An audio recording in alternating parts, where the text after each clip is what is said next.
Sa park, meron akong mga nakasalubong na mga galing Germany. At tinanong ko sila kung gaano katagal ang biyahe mo, ma'am, papunta dito. Sabi niya 9 hours daw. At 9 hours din daw siyang pabiyahe pauwi.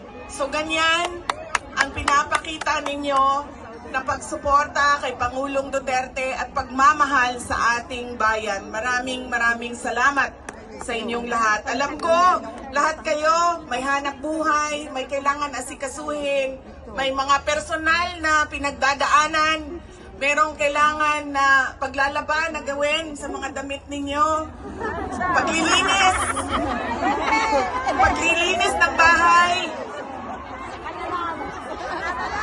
pagbayad ng utang,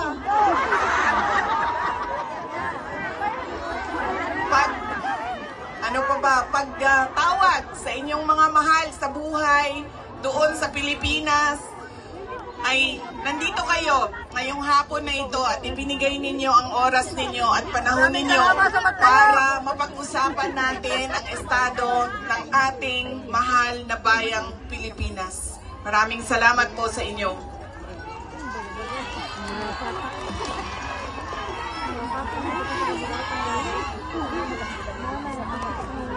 Naikwento ko na ito noon, pero mas mahalaga yung kwento ngayon dahil napag-usapan namin siya ni Pangulong Duterte doon sa loob ng detention center ng ICC. Noong ako ay bata pa, lagi sinasabi ng hindi niya sinasin yung generation ng tatay ko, 1940s, 1950s, 1960s. Hindi sila yung